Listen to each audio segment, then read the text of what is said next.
I pull into the garage, power down the e-Golf, lock the door, go to my workbench. A few moments later, I hear music playing. I thought that was strange because the car's off. And I go to the car and sure enough, the radio's on. So I turn off the radio, lock the door, go back to the workbench. About 30 seconds later, radio comes back on. So I go to the car. This time I turn on the car, turn off the radio, turn off the car. I wait. About 30 seconds later, radio comes back on. This cycle repeats. Every 34 seconds, the radio comes back on. So what do? I call my local VW dealer, make an appointment to have them see it. Meanwhile, I have a radio that doesn't want to turn off, and that's going to drain the battery overnight. I need to find the fuse that controls that radio. The manual's no help because all it tells you is where the fuse boxes are located and how to identify a burnt out fuse. Other than that, you're on your own. Unlike other cars, there is no lookup table for the fuse box. I decided to proceed anyway. I went to the fuse box that in this case is located on the lower left-hand side of the steering wheel. And what you have to do is you have to pull from the bottom out with this box open. So you pull that forward on both the left and right side, and that will disengage it. Once that happens, then you have two little pins at the top, and you just kind of jiggle it a little bit, and they should come loose and it'll come right out. Now I'm going to give you a piece of advice. Take a picture of what you see in there, because you have a bunch of fuses and they're not labeled.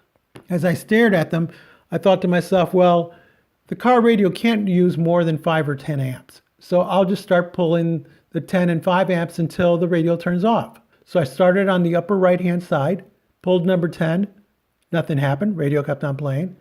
It reinserted that in, went to pull the 5 that's next to it. It was kind of dark, and so I'm kind of doing it by feel. And two things happened.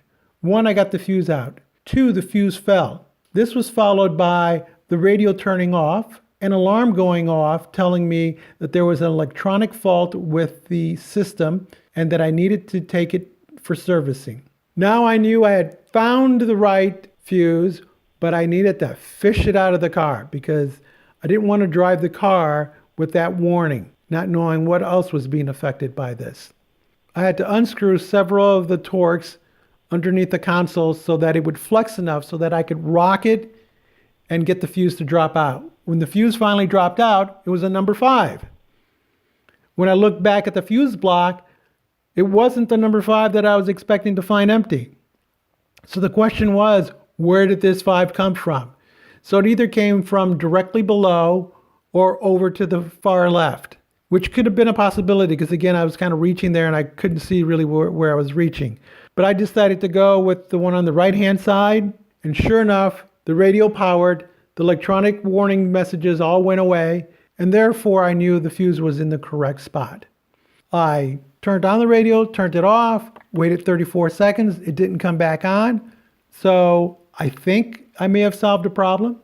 As with most modern cars, a lot of the systems are CPU based. So maybe it's a CPU that just got wonky and wouldn't allow the radio to stay off. And by shutting power to it and restoring it, it's in essence been rebooted. I don't know. Maybe it's a sign that it's going wonky totally. I will find out in the next few days as I watch this more closely each time I turn off the car. But at least at this point, you and I both know what fuse block to go to and what fuse to pull out should this occur to you and you can't get it to your dealer immediately. Hopefully this video was interesting and useful. Please leave us a comment, give us a thumbs up, subscribe, and as always, thank you very much for watching.